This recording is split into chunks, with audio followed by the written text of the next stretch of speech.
Ang mga bagay na ito ay iaalay ko sa Panginoong Hesukristo, ang pagsasaliksik at pag-aaral at pagsiwalat ng mga pinag-aralan ng may katotohanan sa banal na kasulatan at kasama ang banal na Espiritu Santo. Ito ay aking ihahayag ang mga pinakita sa akin ng banal na Espiritu Santo sa mga aral at katuruan ng ating Panginoong Hesukristo upang ito ay may bahagi ko rin naman sa inyo. Naway magsaliksik rin naman kayo at pag-aralan ang mga ito. Unang Juan Kabanata 4 na bersikulo 1 hanggang 6. Subukan ang mga espiritu. Unang Juan Kabanata 4 na bersikulo 1 hanggang 6. Mga minamahal, huwag ninyong paniwalaan ang bawat espiritu. Sa halip, subukan muna ninyo ang mga espiritu kung sila ay mula sa Diyos sapagkat maraming bulang propeta ang naririto na sa sanlibutan. 2. Sa ganitong paraan ninyo malalaman ang Espiritu ng Diyos, ang bawat espiritong kumikilala na si Hesukristo ay nagkatawang tao sa kanyang pagparito ay mula sa Diyos. 3. Ang bawat espiritong hindi kumikilala na si Hesukristo ay nagkatawang tao sa kanyang pagparito ay hindi mula sa Diyos. Ito ang espiritu ng Antikristo na narinig ninyong darating at narito na nga sila ngayon sa sanlibutan. Muli, kayo ay magbasa ng Biblia upang maunawaan nyo ang nilalaman ng bawat bersikulo ng bawat kabanata, at intindihin ang aking mga paliwanag o pangkahulugan ng bawat bersikulo. Humingi tayo ng gabay sa banal na Espiritu Santo, sa Diyos Ama, at sa Panginoong Hesukristo.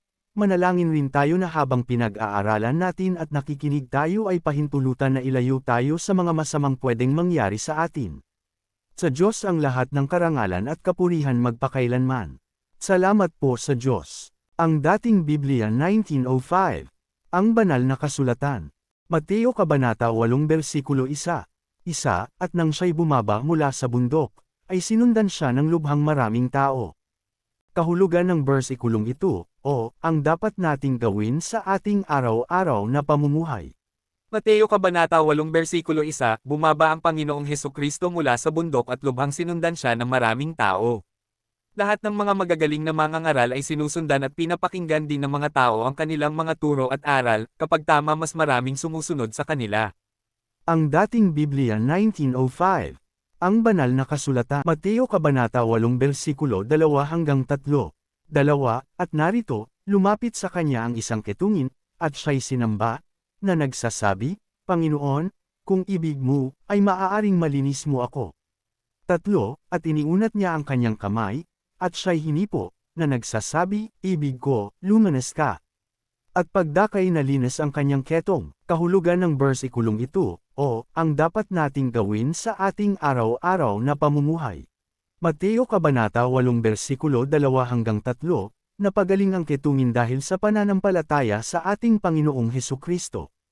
Ang dating Biblia 1905. Ang banal na kasulatan. Mateo Kabanata 8 bersikulo 4. At sinabi sa kanya ni Jesus, ingatan mong huwag sabihin kanino man, kundi humayo ka, pakita ka sa saserdote, at ihandog mo ang alay na ipinag-utos ni Moises, na bilang patuto sa kanila. Kahulugan ng bersikulong ito, ang dapat nating gawin sa ating araw-araw na pamumuhay. Mateo Kabanata 8 bersikulo 4, ayaw ng Panginoong Hesukristo na ipaalam ng ketungin ang ginawa niyang mabuti sa kanya. Ang dating Biblia 1905. Ang banal na kasulatan. Mateo Kabanata 8 bersikulo 5 hanggang 10. At pagpasok niya sa Capernaum, ay lumapit sa kanya ang isang centurion, na sa kanya'y namanhik. 6. At nagsasabi, Panginoon, ang aking alila ay nararatay sa bahay, lumpo, at lubhang nahihirapan. 7. At sinabi niya sa kanya, paroroon ako, at siya'y aking pag-agalingin. 8. At sumagot ang centurion at sinabi, Panginoon, hindi ako karapat-dapat na ikaw ay pumasok sa ilalim ng aking bubungan, datapwat sabihin mo lamang ang salita, at gagaling ang aking alila.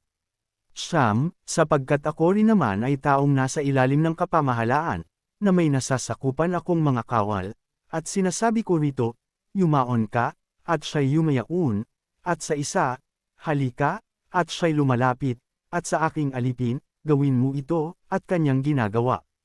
10. At nang marinig ito ni Jesus, ay nagtaka siya, at sinabi sa nagsisisunod, katotohanang sinasabi ko sa inyo, na kahit sa Israel man, ay hindi ako nakasumpong ng ganito kalaking pananampalataya. Kahulugan ng bersikulo ito, o ang dapat nating gawin sa ating araw-araw na pamumuhay. Mateo Kabanata 8 versikulo 5 hanggang 10, napagaling ang alila ng isang senturyon sa pamamagitan ng pananampalataya ng senturyon sa Panginoong Hesukristo. Mateo Kabanata 8 versikulo 11, at sinabi ko sa inyo, na marami ang magsisipang galing sa silanganan at sa kalunuran, at magsisiupong kasama ni Abraham, at ni Isaac, at ni Jacob, sa kaharian ng langit. Kahulugan ng bersikulong ito, o ang dapat nating gawin sa ating araw-araw na pamumuhay. Mateo Kabanata 8 versikulo 11, marami sa kanluran at silangan ang magsisipasok sa kaharian ng langit. Ang dating Biblia 1905. Ang banal na kasulatan. Mateo Kabanata 8 versikulo 12, datapwat ang mga anak ng kaharian ay pawang itatapon sa kadiliman sa labas, diyan na nga ang pagtangis at pagngangalit ng mga ngipin. Kahulugan ng bersikulong ito, o ang dapat nating gawin sa ating araw-araw na pamumuhay. Mateo Kabanata 8 versikulo 12, ang lahat ng mga taong nasa sanlibutan ay sa apoy sa impyerno makakapasok. Mateo Kabanata 8 versikulo 13, at sinabi ni Jesus sa senturyon, humayo ka ng iyong lakad, at ayon sa iyong pagsampalataya, ay gayon ang sa iyo'y mangyari. At gumaling ang kanyang alila sa oras ding yaon. Kahulugan ng bersikulong ito, o ang dapat nating gawin sa ating araw-araw na pamumuhay. Mateo Kabanata 8 versikulo 13, napagaling ang alila ng isang senturyon sa pamamagitan ng pananampalataya ng senturyon sa Panginoong Hesukristo. Ang dating Biblia 1905. Ang banal na kasulatan. Mateo Kabanata 8 versikulo 14 hanggang 15. 14, at nang pumasok si Jesus sa bahay ni Pedro, ay nakita niya ang biyenang babae nito na nararatay dahil sa lagnat. 15, at hinipo ang kanyang kamay, at inibsan siya ng lagnat, at siya'y nagbangon, at naglingkod sa kanya. Kahulugan ng bersikulong ito, o ang dapat nating gawin sa ating araw-araw na pamumuhay. Mateo Kabanata 8 versikulo 14 hanggang 15, pinagaling ng Panginoong Hesukristo ang biyenang babae ni Pedro, at nang ito ay gumaling ay naglingkod ito sa kanya. Ang dating Biblia 1905. Ang banal na kasulatan. Mateo Kabanata 8 versikulo 16, at nang kinahapunan, ay dinala nila sa kanya ang maraming inaalihan ng demonyo, at pinalayas niya sa isang salita ang masasamang espiritu at pinagaling ang lahat ng mga may sakit. Kahulugan ng bersikulong ito, o ang dapat nating gawin sa ating araw-araw na pamumuhay.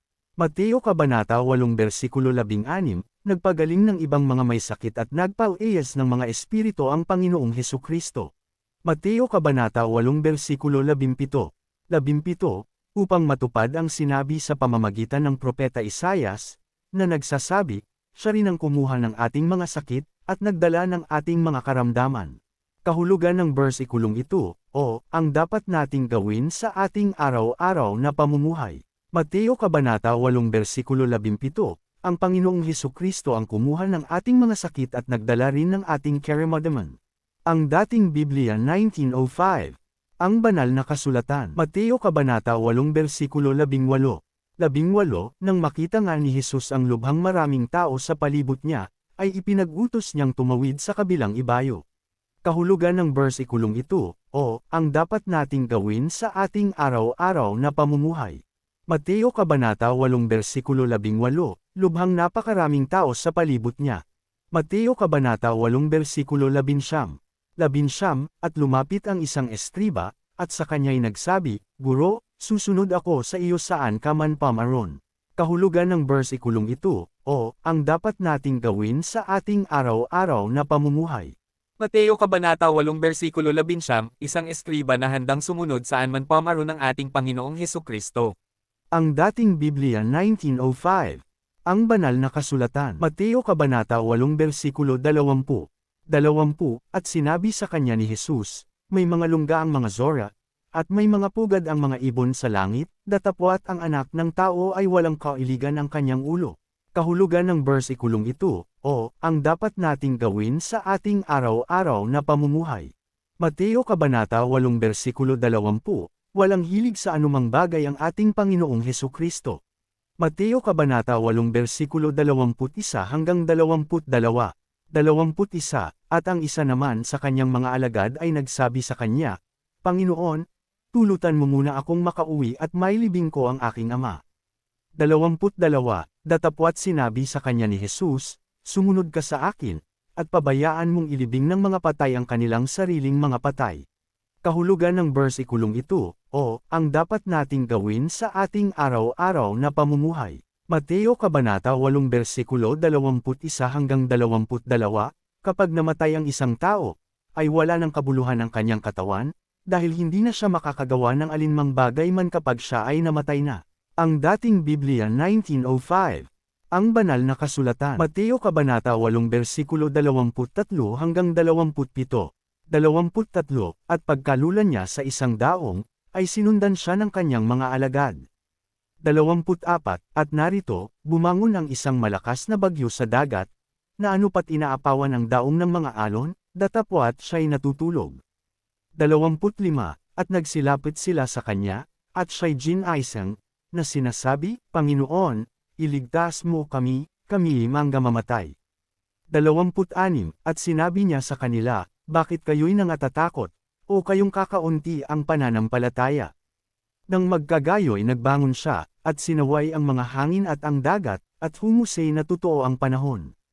27. At ang mga tao ay nangagtaka, na sinasabi, anong tao ito, na maging ang mga hangin at ang mga dagat ay nagsisitilima sa kanya. Kahulugan ng bersikulong ito, o ang dapat nating gawin sa ating araw-araw na pamumuhay. Mateo Kabanata 8 versikulo 23 hanggang 27. Kahit ang masamang panahon ay kayang utusan ni Kristo. Ang dating Biblia 1905. Ang banal na kasulatan. Mateo Kabanata 8 versikulong 28 hanggang 29. 28. At nang siya'y makarating sa kabilang ibayo sa lupain ng mga Gadareno, ay sinalubong siya ng dalawang inaalihan ng mga demonyo na nagsisilabas sa mga libingan, na totoong mababangis, na anupat sino may walang makapagdaan sa daang yaon. 29. At narito, sila'y nagsisigaw, na nangagsasabi, anong aming ipakikialam sa iyo, ikaw na anak ng Diyos? Naparito ka baga upang kami iyong pahirapan bago dumating ang kapanahunan. Kahulugan ng bersikulong ito, o ang dapat nating gawin sa ating araw-araw na pamumuhay.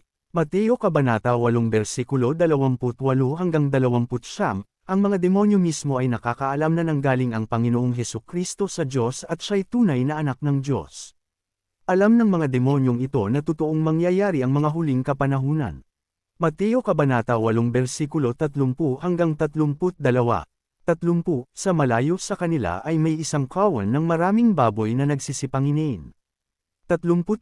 At namanhik sa kanya ang mga demonyo, na nangagsasabi, kung kami palalayasin mo, ay paparunan mo kami sa kawan ng mga baboy. 32. At sinabi niya sa kanila, magsiparon kayo.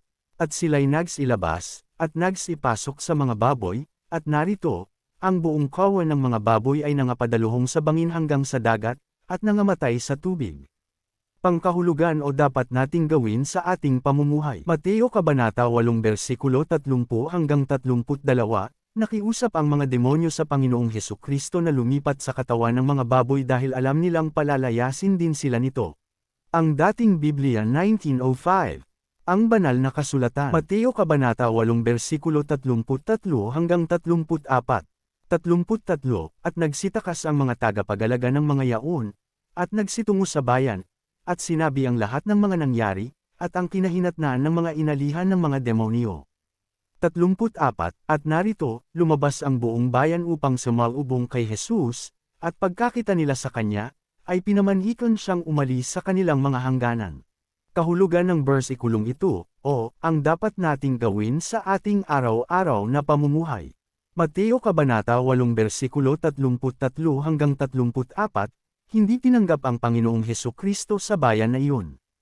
Maraming salamat po sa panunood, mga kapatid po sa pananampalataya. Naway inyong panuurin ulit ito at iba pang mga kabanata, nang sa gayon ang mga bersikulong ito ay lubos niyong maintindihan. Ito po ay galing sa Panginoong Hesukristo at kaloob ng Diyos Amang nasa langit. Gabayan po nawa at ingatan po kayo palagi. Salamat po sa Diyos.